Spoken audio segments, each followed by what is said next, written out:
ஏற்கனவே நேற்றைய தினம் நடந்த சம்பவத்தை தொடர்ந்து நேற்று மாலை இயக்கத்தில் இருந்த நாங்குநேரி சட்டமன்ற உறுப்பினர் அவர்களை நாங்கள் பதவி நீக்கம் செய்திருக்கிறோம், அடிப்படை உறுப்பினர் பதவியிலிருந்து நீக்கம் செய்திருக்கிறோம் என்ற செய்தியும், நாகை மாவட்ட ராஜா மற்றும் அவருடன் அவருடைய வடசென்னையில் இருக்கின்ற சில நிர்வாகிகள் அவருடன் இருப்பதால் அவர்களையும் நீக்கம் செய்திருக்கின்றோம். அதற்கான தகவல் அவர்களுக்கு இன்று மாலை சென்று அடைந்துவிடும். ஏறனால் இது இரவு எடுக்கப்பட்ட முடிவு, நாளையில் தான் அதற்கு கையொப்பமிடப்பட்டு அனுப்பப்பட இருக்கிறது என்பதை உங்களுக்கு சுட்டிக்காட்டுகிறேன்.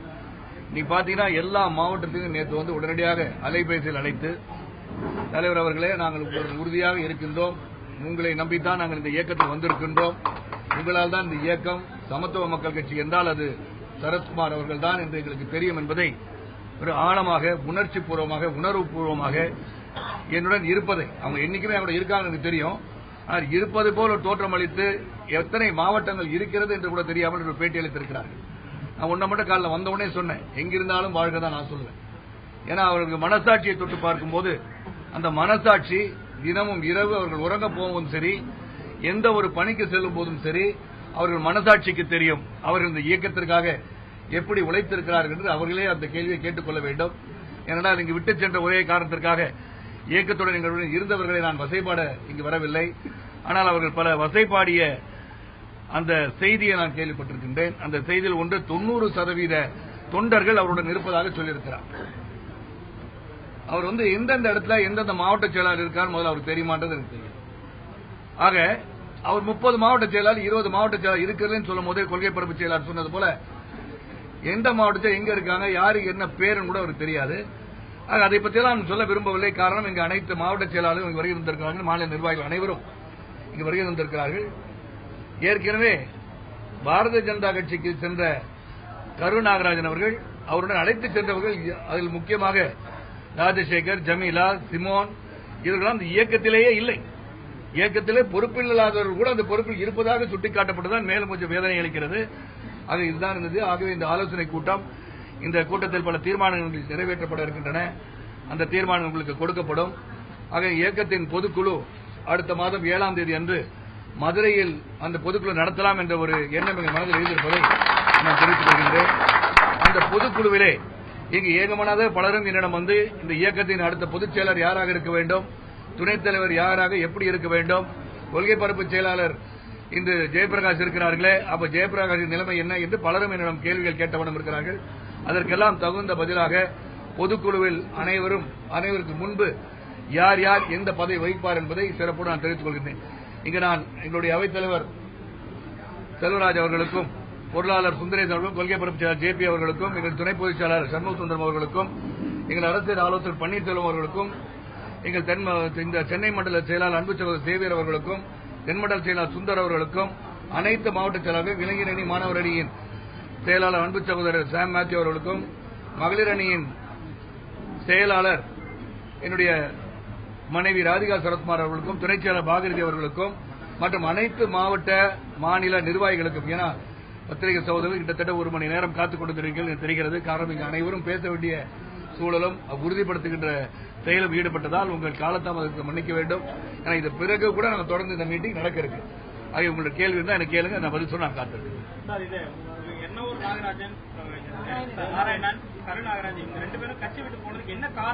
அவங்களதான் கேட்கணும். நீக்கிறது வந்து எர்ணாவூர் அது சொல்லிட்டு நீங்க 2 பேரும் சேர்த்து கேட்டனால சொல்ல.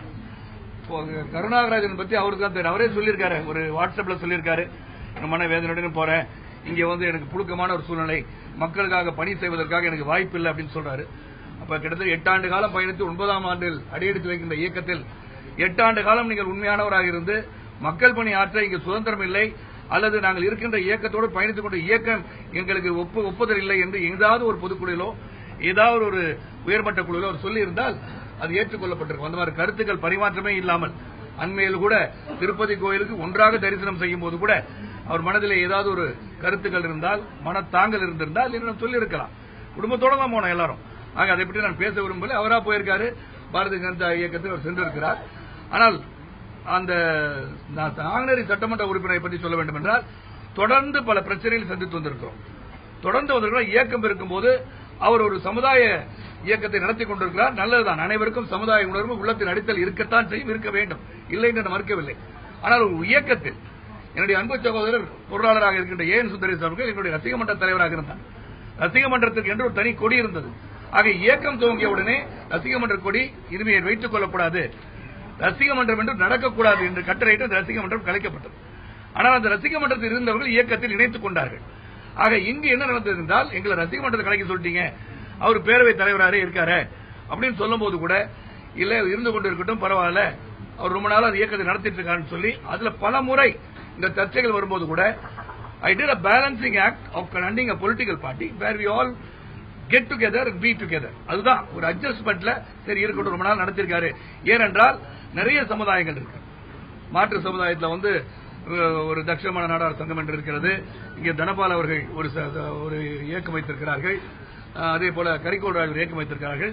நானும் ரொம்ப நாளா இந்த சமுதாயத்துக்காக பாடுபட்டிருக்கிறேன் என்று சொல்லும் போது அந்த ஒரு பிரிவிலேஜை எடுத்துட வேண்டான்ற ஒரு எண்ணத்தில் தான் I was considered in trying to adjust with that. ஆனால் எப்பயாச்சும் ஒரு இயக்கத்திலிருந்து ஒரு இயக்கத்தில் ஒரு தவறு செய்ய டிசிப்ளினரி ஆக்ஷன் எங்க மாவட்ட செயலாளர் யாராச்சும் ஒரு மீறி எடுத்தால் அந்த மாவட்ட செயலாளர் எங்க மாநிலத்தில் கேட்டு எடுத்த பிறகு அது உடனே அவங்க அந்த பேரவையில் போய் சேர்த்துக்கிறது. அப்ப அங்க ஒரு ஃபிரிக்ஷன் வருது. இந்த ஃபிரிக்ஷன் நான் சினிமால தான் டாட்டாபே நினைச்சேன். நான் தொடர்ந்து ஒரு இயக்கத்தை நடத்தும் மக்களுக்காக சேவை செய்ய வேண்டும் இருக்கின்ற எனக்கு இதே போல பஞ்சாயத்து வர வர balancing act has become more.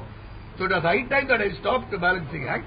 அப்படி இருக்கும்போது அண்மையில் 2-3 மாதங்களாக எல்லா மாவட்டத்திலும் எனக்கு வந்த செய்திகள் இந்த மாதிரி நாராயணன் அவர்கள் இங்க எங்களெல்லாம் நாங்க ஒரு புதிய இயக்கம் ஆரம்பிக்க போறோம், பிப்ரவரி மாசத்துல நாங்க ஒரு பெரிய மாநாடு போறோம், ஆக எல்லாரும் நாங்க ஒரு கட்சியை ஆரம்பிக்க போறோம், ஆக எல்லாரும் வந்திருக்கேன்னு சொல்லி பலரை கேட்ட தகவல், ஊர்ஜிதமான தகவல்கள் வந்த பிறகுதான் சரி அப்ப இன்னைக்கு திடீர்னு அருகில் இருந்து கொண்டு என் உறவக்காராக இருந்து என்னுடைய மறைந்த என் தாயார் அவருக்கு பாட்டி முறை அப்படி ஒரு சொந்தமாக இருந்து கூட இருந்து 26ஆம் தேதி கொடியேற்று விழா நிகழ்ச்சி ரிபப்ளிக் டே அன்னைக்கு கூட ஸ்வீட் வாங்கி சாப்பிட்டு மறுநாள் அவர் போன பிறகு இவர் பல முறை நான் அவர்கிட்ட சொல்லியிருக்கேன் இது என்னன்னு பாருங்கன்னு சொல்லி. ஆக அந்த மாதிரி ஒரு முடிவு எடுத்து டிசிப்ளின் ஆக்ஷன் மாநிலத்தில் சொல்லப்பட்ட பிறகு அந்த கட்சியில சேர்க்கிறது, அங்க ஒரு பிரிக்ஷன், அப்புறம் எல்லா பகுதியில இருந்தும் இந்த மாதிரி நாங்க ஒரு கட்சி ஆரம்பிக்க போறோம், இப்ப தலைவர் எந்த ஒரு முடிவு எடுக்க மாட்டேன்றாரு, என்ன முடிவு எடுக்கிறோம், ஒரு அரசியல் என்பது ஒரு தேர்தலை சந்திக்கும் போது இந்த பிரஷர் எல்லா கட்சிக்கும் வருது. ஆக ஒரு தலைவனாக இருக்கும்போது 4.5 ஆண்டு காலமாக ஒரு இயக்கத்தில் உண்மையாக ஒரு கூட்டணி தர்மத்தை கடைபிடித்து சென்று கொண்டிருக்கிற இயக்கம் என்று சொன்னால் அது சமத்துவ மக்கள் கட்சி தான். அவங்க கூட எல்லாருமே பிரிஞ்சு போன சூழ்நிலையில நாங்க இந்த கூட்டணி எப்படி இருக்கணும் போது மாவட்ட செயலாளர் மீட்டிங் போட்டிருக்கோம், இப்ப பொதுக்குழு இருக்கு. இங்க ஆலோசனை நடப்பது ஒரு இயக்கம் என்று சொன்னால் ஒரு ஜனநாயக ரீதியிலே அந்த இயக்கம் நடக்கும்போது ஜனநாயக முறையில் தான் எல்லாம். நான் என்னுடைய எண்ணம் கரெக்டா இருக்கு, நான் பயணித்துக் கொண்டிருக்கேன், நல்ல ஆட்சி நடந்து கொண்டிருக்கிறது, அப்படித்தான் இருக்க வேண்டும் என்று நான் நினைத்து விட்டால் அது சர்வாதிகாரமாகிவிடும். ஆக ஜனநாயக முறையில் மாவட்ட செயலாளர் மீட்டிங் போடுவோம், எல்லாரையும் கலந்து பேசுவோம் அப்படின்னு போட்டு வாக்கெடுப்பு எல்லாம் நடந்து இதையும் பார்த்துட்டு நான் I have to take a decision. As a leader I know how to guide my party. அதனால இன்னைக்கு அவர் சொல்லிருக்கலாம் வேடிக்கையா இருக்கு, ஒரு நாள் இப்படி இருக்கலாமா யோசனை பண்ணுவாரு, ஒரு நாள் அப்படி இருக்கலாம் யோசனை பண்ணுவாரு, ஒரு நாள் இப்படி இருக்கலாம் யோசனை பண்ற. எந்த இயக்கத்தில் தேர்தல் வந்தவுடன் எப்படி இருக்கலாம் ஒவ்வொரு சொல்கிற கருத்தை ஒரு தலைவன் பேசியிருப்பாரா மாட்டார் என்று சிந்தித்து பார்க்க வேண்டும். ஆக இங்கும் பேசப்படுகின்ற கருத்து பல கருத்துக்கள் பலரும் சொல்வார்கள். சில பேர் தனியா நிக்கலாமா சொல்லுவாங்க, நான் அதுக்கு நம்ம வளர்ந்து விட்டோமான்னு கேட்பேன். இதெல்லாம் நடக்கின்ற சர்ச்சைகள். ஒரு பிரச்சனைன்னு வந்தோன்னு இதை சொல்ற நீங்க ஏன் இருக்கும் போதே சொல்லிருக்கலாமே. ஆக அவங்களுக்கு இன்னைக்கு அவர் இன்னைக்கு ஒரு பப்ளிசிட்டி பார்த்தேன், அவர் நான் தான் நான் சமத்துவ மக்கள் கட்சி இருக்கேன்னு ஒன்று சொல்லியிருக்காரு. சமத்துவ மக்கள் நீக்கினது எனக்கு உறுதிப்பட சொல்லலைன்னா அந்த கடிதம் இன்னைக்கு போய் அவர் சேர்ந்துரும். அது போக என்ன சொல்லியிருக்காருன்னா, நான் மற்ற கட்சிகளுடன் பேசிட்டு இருக்காரு, எல்லா கட்சியுடன் பேசிட்டு இருக்கான்றாங்க. ஏன் அதையும் மாத்தியும் சொல்ல மாட்டேங்க, மற்ற கட்சிகள் பேசிட்டு இருக்காங்க ஏன் சொல்ல மாட்டேங்கிறீங்க. ஆக அனைவரும் என்ன பண்ண போறாரு சரத்குமார் கேட்கறாங்க, என்ன சமத்துவ கட்சி பண்றாங்க கேட்டுட்டு இருக்காங்க. அதுதான் வேற ஒரு கேள்வி தான் கேட்டு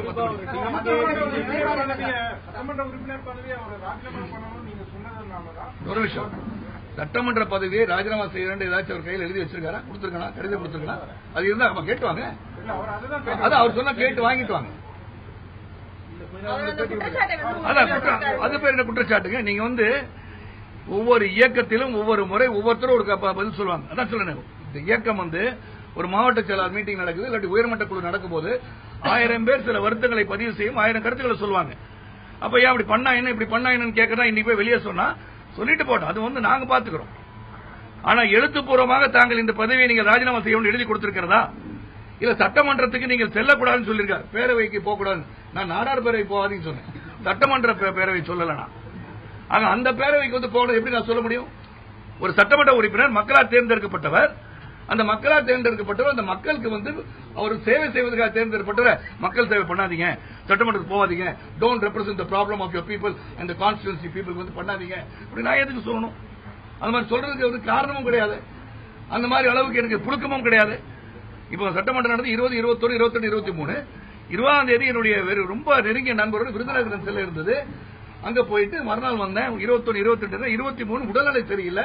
1 மணிக்கு மேல நான் போய் வீட்டுல போய் உறங்கி விட்டு 6 மணிக்கு நான் வந்து தூத்துக்குடி போயிட்டு அம்பா சமுதிரத்தில் உள்ள என் அன்பு சகோதரர் ஒருவரின் மகனுடைய திருமண நிகழ்ச்சி தென்காசியில் நடந்துச்சு, அதுக்கு போயிட்டு அப்புறம் தொகுதி செயலாளர் கூட்டம் ஒன்று ஆலங்குளத்தில் நடந்து அதையும் முடிச்சுட்டு நான் திரும்பி வந்திருக்கேன். ஆக சட்டமன்றத்தில் அன்னைக்கு கூட அவர் கடிதம் எழுதியிருந்தாரு, என்ன பேச போறீங்க, நாளைக்கு என்ன பேசுறீங்க, அவருக்கு சிற்பம் கூட கொடுத்துறேன். அப்ப என்ன பொறுத்தவரை என்ன வேணா சொல்லலாம். இது என்னன்னா இந்த 1.5 ஆண்டு காலமாக சரத்குமார் அவர் வளர்ந்துட்டார் நினைக்கிறேன்.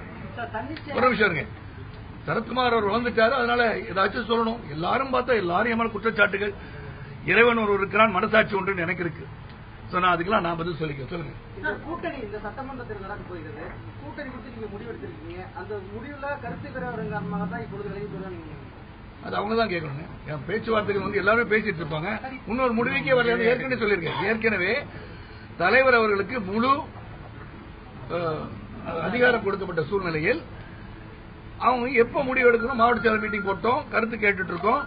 இதெல்லாம் பண்ணும்போது அதுக்கப்புறம் வந்து இன்னைக்கு ஒரு மீட்டிங் நடக்குது, என்ன மாதிரி நிலைமை என்ன பண்ணணும் அப்படின்னு கேட்கும்போது எல்லாரும் வந்து அந்த முடிவு எடுக்கவே இல்லை. முடிவு எடுக்கிறதுக்கு முன்னாடி முடிவு எடுத்து அவர் எப்படி எடுத்துக்க முடியும்? தன்னிச்சை அப்படிங்க செயல்படுவாங்க. As a leader, when you give the powers to act, when you give a democratic setup, ஜனநாயக முறையில எல்லாம் நீங்க தலைவர் வந்து முடிவுக்கு நான் கட்டுப்படுறேன்னு சொன்ன பிறகு தலைவர் தான் முடிவு எடுக்கணும், முடிவே எடுக்கலையே. அப்புறம் தன்னிச்சையா செயல்பட அவரை வச்சு எடுக்கணும். I am much more intelligent than that man. என்னவா இருந்தார் அவரு? யாரை பத்தி தரமை பத்தி தராத்தரத்தை பத்தி பேசக்கூடாது என்கிட்ட. ஐ காட் தி நாலேஜ், எனக்கு எப்படி பேசணும் தெரியும், தரம் தெரியும், குணம் உண்டு, எல்லாம் உண்டு. என் தன்னிச்சையா செயல்படுறேன். 8 வருஷம் அன்னைக்கே போக வேண்டியதானே. முத வருஷமே தன்னிச்சையாக இந்த தலைவர் செயல்படுகிறார் என்ற உடனே நீங்க ராஜினாமா பண்ணிட்டு போயிருக்க வேண்டியதான எம்எல்ஏ பதவியை. ஏன் இருந்தீங்க என் கூட? அதாவது தேர்தல் வரும்போது நீங்க வந்து வெளியே போறதுக்கு திட்டத்தை திரிச்சுவீங்க, நான் வேடிக்கை பார்த்துட்டு இருப்பேனா? அப்படிப்பட்ட தலைவர் தான் இல்ல. நான் வந்து இன்னைக்கும் ஜனநாயகவாதி, எல்லாரும் கருத்து கேட்டுரும். இன்னைக்கு வரைக்கும் ஏடிஎம் இருக்கு, அன்னைக்கே சொல்லியிருக்கேன், முடிவு தான் எடுக்கலையே.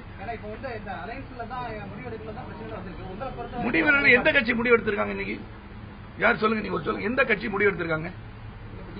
எங்க கூட்டணியின் வந்து தலைவியாக இருப்பது வந்து மாண்பு முதலமைச்சர் அவர்கள். இதுவரைக்கும் நம்ம பேச்சுவார்த்தை நடத்தணுமா நடத்தலையா எதுவுமே இல்ல. எந்த பக்கம் பேச்சுவார்த்தை நடத்த எல்லாருமே இந்த முடிவு பேச்சுவார்த்தை நடத்த வந்து இது சட்டமன்றம் நடந்துட்டு இருக்கு. சட்டமன்றம் முடிந்த பிறகுதான் அவங்க வந்து அரசியல் களத்துக்கு வரணும். Then there has got to be election announcement, code of conduct has to come into force. தேர்தல் நடக்க போது ஊர்ஜிதப்படுத்தப்பட்ட பிறகு அவங்க வந்து பேசுவாங்க. பேசும்போது நம்ம we have to keep our options open. அதுக்குள்ள எல்லாத்தையும் பேசியாச்சு. எங்க மைண்ட்ல ஒரு செட்டப் இருக்கு, அதை வச்சுதான் பேச முடியும். டிஎம்கே பிஜேபி கூட நீங்க பேச்சுவார்த்தை நடத்தினதா சொல்றாரு, அது உண்மையா? அவர் வந்தாரா? அவர் பார்த்தாரா? அவர் எப்படி அழைச்சிட்டு போவாங்க? பேச தெரிஞ்சதான் அழைச்சிட்டு போவாங்க, பேச தெரியாத அழைச்சிட்டு போவாங்க. எதுக்கு? why should I take him? President will give power to negotiate with anybody. அதுக்கப்புறம் அவர் போய் திருப்பி இல்லைன்னா பவர் கொடுத்தா திருப்பி எதுக்கு என் கூட வாங்கினா? நான் எங்கேயும் தனியா போய் பழகிட்டேன். தனியானா நான் வந்து தைரியமா போவேன். இன்னைக்கு கார்ல தனியா தான் போறேன். என் கூட வந்து 2 வண்டி ஃபுல்லா 4 பேரை கூட்டிட்டு போறது கிடையாது. அதனால சில முடிவுகள் வந்து எனக்கு வந்து உரிமைகள் கொடுக்கப்பட்ட பிறகு நான் போய் பேசுறதுக்கு உரிமை இருக்கு. I will go and negotiate with anybody if I want to. Not that I am negotiating with anybody right now.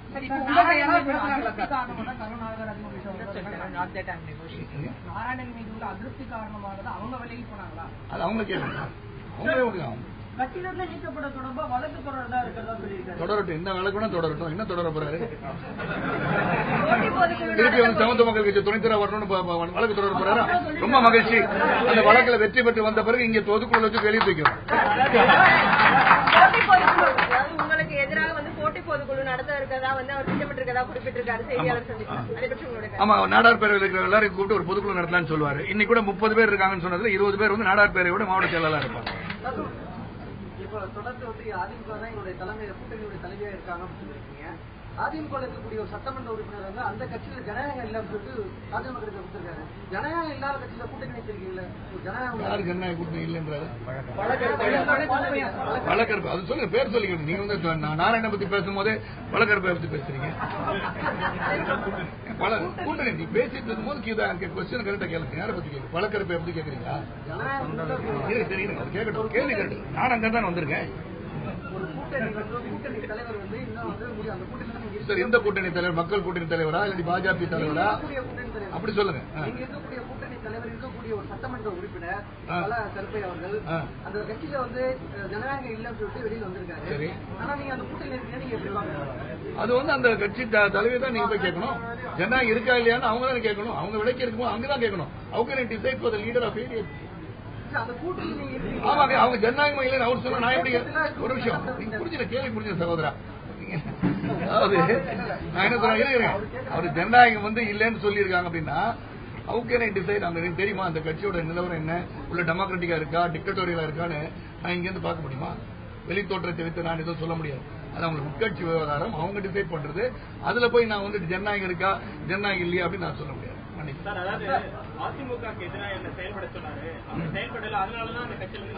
ரொம்ப தங்கமானவருங்க அவர். பரவாயில்ல, தேர்தல் வரும்ல, அவரு அரசியல்வாதி ஆயிட்டார். பேச தெரியாம பக்கத்துல உட்கார வச்சிருந்தல, அதனால அவர் நிறைய பேசட்டும்.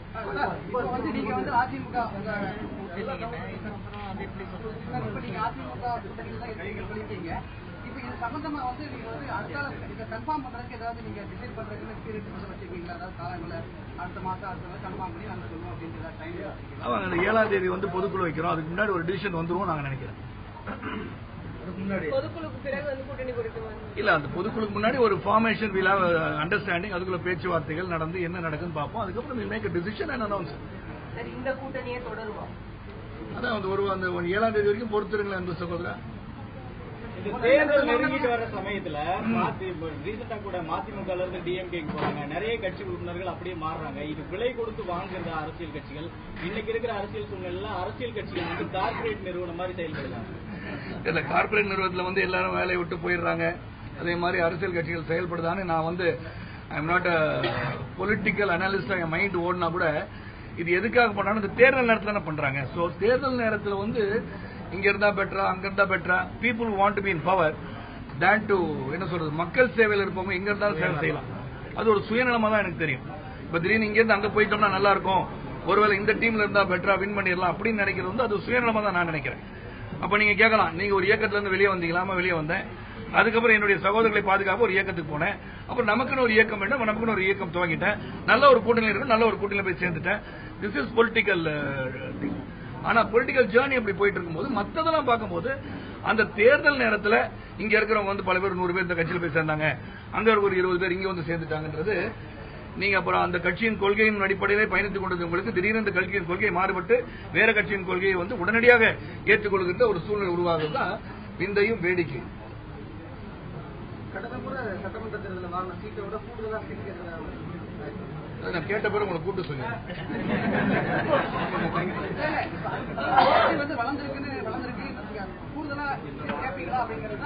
அதான் சொல்றேன், கேட்ட பிறகு உங்களுக்கு சொல்றேன்னு தானே சொல்றேன். கேட்கலாம், எல்லாரும் அப்படிதான் ஆசை இருக்குங்க. என்னங்க ஆசை யாருக்கும் இருக்காதா? எல்லாருக்கும் வந்து we like to have more seats சொல்றதுல வந்து தப்பு கிடையாது. ஒப்பீனியன் அப்ப வந்து உங்க கட்சி எந்தெந்த இடத்துல இருக்குன்னு கேட்கலாம். எப்படி எல்லாம் செயல்பட்டு இருக்கோம் என்னன்னு சொல்லுவோம் நாங்க. ஆமா, நீங்க கேட்டீங்க, நீங்க கேட்பீங்களான்னு கேட்டீங்க. கேட்டா நீங்க கேட்கறது ஒன்றும் தப்பு இல்லைன்னு நான் சொல்றேன். நம்பர் 1 2 3 4 5 6 7 234 சொல்லுங்க.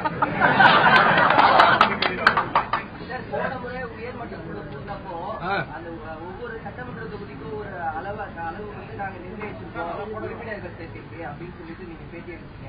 அந்த இலக்கு அடைஞ்சிட்டீங்களா? இல்ல, அடையல. அடைஞ்சோட உங்களை கூப்பிட்டு அதையும் சொல்லிடுறேன். அந்த வேலை நடந்துட்டு இருக்கு. ஒவ்வொரு இடத்தையும் உறுப்பினர் சேர்க்கையான பணி நடந்துட்டு இருக்கு. மற்ற இயக்கத்து மாதிரி நாங்க வந்து உடனே ஒரு குறுஞ்செய்தி அனுப்பிச்சு 1 கோடி பேர் சேர்ந்துதான் சொல்ல முடியும்.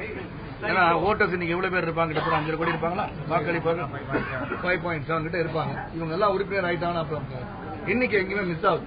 எல்லா கட்சியும் 2 கோடி அங்கிட்ட இருக்கா 3 கோடி சொன்னா வாக்காளருக்கு 5.7 இருக்கும்போது 10 கோடிக்கு கணக்கு வருது. அந்த மாதிரி குறுஞ்செய்தி அனுப்பிச்சா நாங்க வந்து நாராயண பிரிச்ச நாராயண அணிலாம் கிடையாது. கண்டிப்பா குறையாது, ஸ்ட்ராங் ஆயிடுச்சு. அது யார் யாரெல்லாம் வந்து ரொம்ப ஸ்ட்ராங் ஆயிடுச்சு. எனக்கே எல்லாம் என் கூட இருக்காங்கன்ற இந்த நம்பிக்கை இருந்தா கூட அவரோட பயணிச்ச சிலர் தான் போறாங்க. ஏன்னா இது ஒரு சமத்துவம் என்று பெயர் வைக்கும் போதே அனைத்து சமுதாயம் ஏற்றுக்கொண்டு ஏற்ற தாழ்வு ஏழை பணக்காரன் என்ற பாகுபாடு இல்லாத ஒரு சமுதாயம் உருவாக வேண்டும். ஃபியூச்சர்ல we want to develop nation. சமத்துவ கொள்கை தான் நாளைக்கு நல்லபடியா இருக்கும்.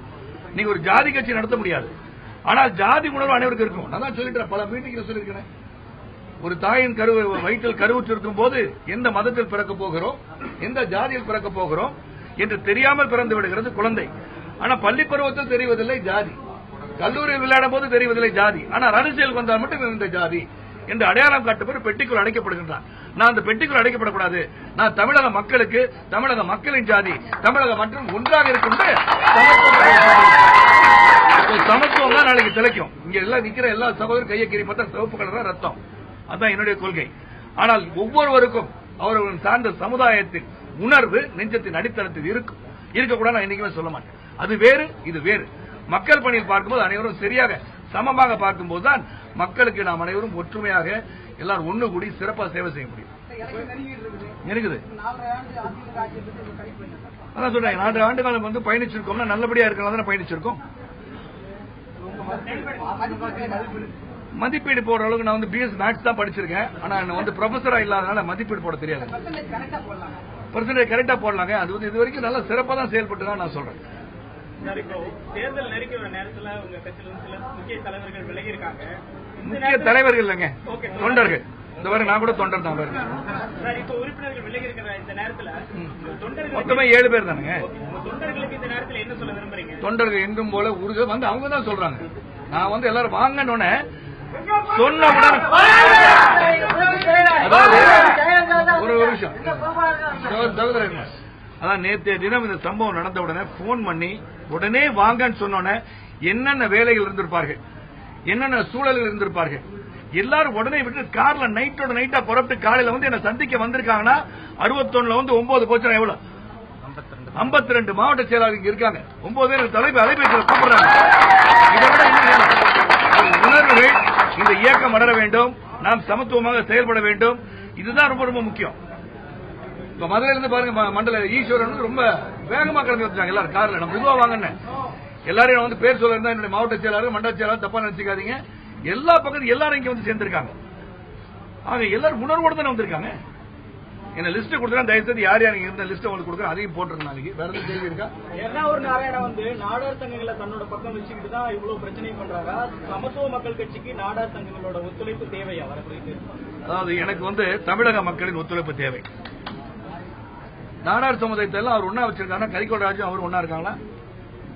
தட்சிணமான நாடார் சங்கமும் எர்ணாகுளம்ல வந்து இதா இருக்காரா? ஆக அது வேறு, அது சங்கங்கள். அப்படி பாத்தீங்கன்னா நிறைய சங்கங்கள் இருக்கு. கல்வி ஸ்தாபனங்கள் இருக்கு நாடார் சமுதாயத்தில். மும்பையில வந்து ஒரு பள்ளிக்கூடம் நடந்துட்டு இருக்கு. அப்ப கோயம்புத்தூர்ல பள்ளிக்கூடம் நடந்துட்டு இருக்கு. அங்கெல்லாம் நான் வந்து ஒரு நிதி உதவி அளிச்சிருக்கேன். அப்ப எல்லாருக்கும் சங்கங்கள் இருக்கு, எல்லா சமுதாயத்துக்கும் சங்கம் இருக்கு. அது வேற, அது வந்து அந்தந்த சமுதாயத்துக்குட்பட்ட சங்கங்கள். இவர் தான் அதுக்கு தலைவர்னு சொன்னா இவர் வட சென்னையில் உட்காந்துருக்க கூடாது, தென் மாவட்டத்தில் எங்கேயாச்சும் உட்காந்துருக்கணும். வட சென்னையில வந்து பிசினஸ் பண்ண வந்திருக்காரு. அப்ப தென் மாவட்டத்தில் எங்கேயாச்சும் உட்கார சொல்லுங்க. இது வந்து எல்லாருக்கும் பொதுவான ஒன்று தான். இயக்கம் என்பது பொது. ஒரு கட்சி என்றால் பொதுவாக இருக்கணும். அதான் எங்களுடைய கொள்கை. திரும்ப திரும்ப சொல்றேன், அந்த உணர்வு, சமுதாய உணர்வு வந்து நெஞ்சத்தின் அடித்தளத்தில் இருக்க வேண்டும். சமத்துவம் அனைவரிடம் இருக்க வேண்டும். அதான் எங்க